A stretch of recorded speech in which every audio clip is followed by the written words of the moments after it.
What's up, everybody? This is Travis from Candid at the Movies, and I have accepted Joe's challenge of bringing you 10 of my favorite black films for this Black History Month. Now, he gave up some pretty awesome choices, and I'm going to try to do the same as well. These won't be in any type of order, so I'm just going to go off the top and tell you what my favorite ones are. Now, one of my favorite films, I can honestly say, is probably one of his best films, and he should have won an award, but he had a lot of other people that were throwing out a banger. So, my first film would be Ali, starring Will Smith.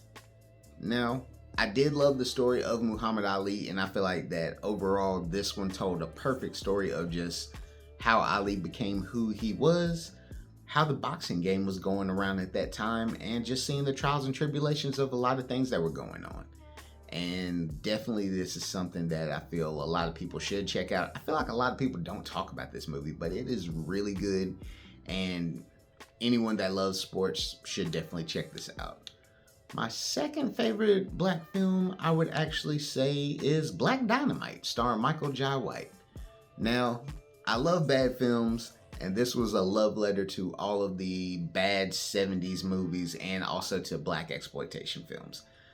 Black exploitation films are like a little pocket of my heart that I love to see, just how ridiculous it goes, how just like a simple thing could lead all the way up to the man causing something at the White House. I always thought those things were pretty cool, and I can definitely say that this one brought back so many memories, so many classic lines in the movie, and just so many moments that you can show this and share to your friends, and people will catch on things you didn't catch on, and definitely love this movie. Now, my third movie of choice would actually be Boys in the Hood. I love Boys in the Hood. It's one of those films that's like, it's always stuck with me, even when you have moments that really made star-making performances. Cuba Gooding Jr. was amazing in the movie, Morris Chestnut, and Ice Cube. And it was directed by the great John Singleton. This movie is really good. It really represents a great time, and I highly recommend it to anybody that hasn't seen the movie. You should definitely check it out. Number 4, it's gonna be another 70s movie, Car Wash. Now, Car Wash is something that my mother loved, my dad loved, a lot of my family members loved, and as a young kid, I didn't catch on to a lot of the stuff that they were talking about. But as I got older, it was something that's really stood the test of time, and I love the movie. You've got people like Richard Pryor, you've got Bill Duke, you've got George Carlin, a whole lot of great other people in this movie. The music is great, and it's just something you can sit back, laugh, and watch on a Saturday and have a good time watching. Now, number 5, I'm gonna actually give it something that the 90s kind of love, but I don't hear too many people talk about it as well, and that is the great film starring Lorenz Tate known as Dead Presidents.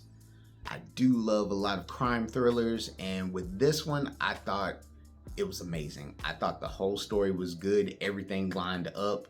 You can get a lot of emotions from this film just from putting yourself in moments where you're just like, would I do this, would I do that? Highly recommend this film to anybody that just loves crime thrillers, or if you like hood films. It's a slept on film, I feel like it is.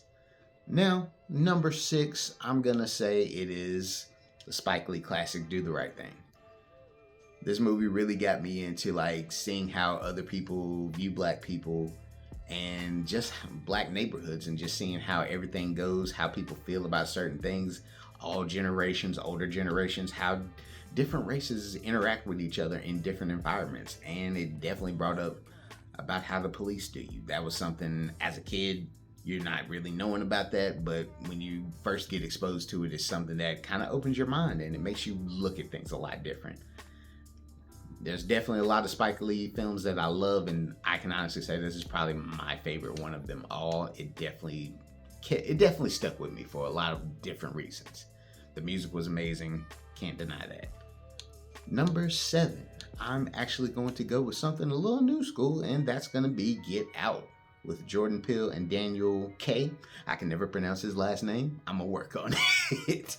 Now, what I like about Get Out, as being a person that loves horror films, I like that this horror was very different than what you're used to seeing. With most black horrors, Some of them are like very predictable, and this one, initially when you watch it, was nothing that I expected it to be. And it really shocked me and blew my mind that this was Jordan Peele, the guy that was from Mad TV. I didn't think that he had it in him as a director, but he proved me wrong. And anytime you watch this film, whether you're sitting back just to have laughs or to have great conversation with people, it's always a good time. My next film is going to be one that I also feel doesn't get enough talked about, and that would be Hotel Rwanda. The story is basically about a hotel manager that takes in over 1,000 refugees in his hotel in 1994, and you see what he deals with, especially having his family leave all while this is going on. It is a heart-wrenching story. It is a rough one, and honestly, you're gonna feel it throughout the movie. It's gonna pull all the emotions out of you, and Don Cheadle gives one of his best performances. It's right up there with Talk to Me, which is another great film you should check out. But it's really a great movie, and I highly recommend it to anybody. Number 9 is going to be a film I've always loved, and it's Life, with Eddie Murphy and Martin Lawrence. Basically about these two guys that get caught in the law, and they're basically in jail for so long. And you basically watch them comedically try to get out of jail, and you watch that process. It's sad, entertaining, and heartwarming all at the same time, especially seeing what they deal with, how their families deal with it, how they even deal with a lot of the inmates that they become close to. Like, that movie really just showed me a lot about friendship, and it's so good. Like you'll feel the tears when you watch the movie. It is really good. And I think this is number 10. Is it number 10? Yeah, my number 10 movie. It is. Even though it is a slave movie, Don't Kill Me.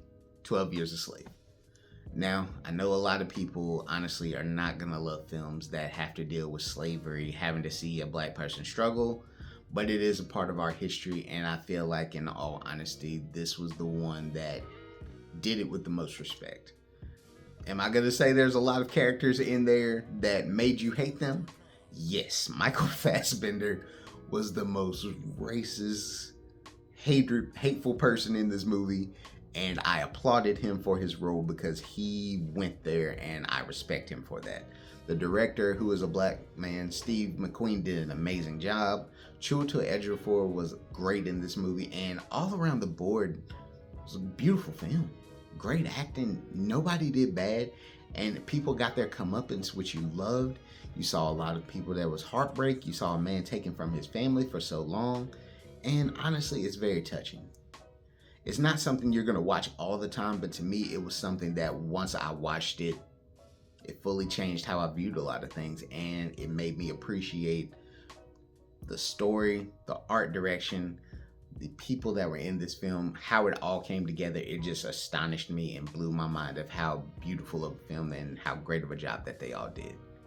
But hey, those are my 10 films. I think I did 10. Hopefully that was all 10. Travis, the editor, did I do this right? All right, thank you for telling me.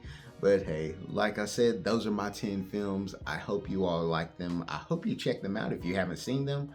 But hey, comment below, let us know what your favorite 10 films were for Black History Month. What is your favorite black film? I'd love to know what you say in the comments.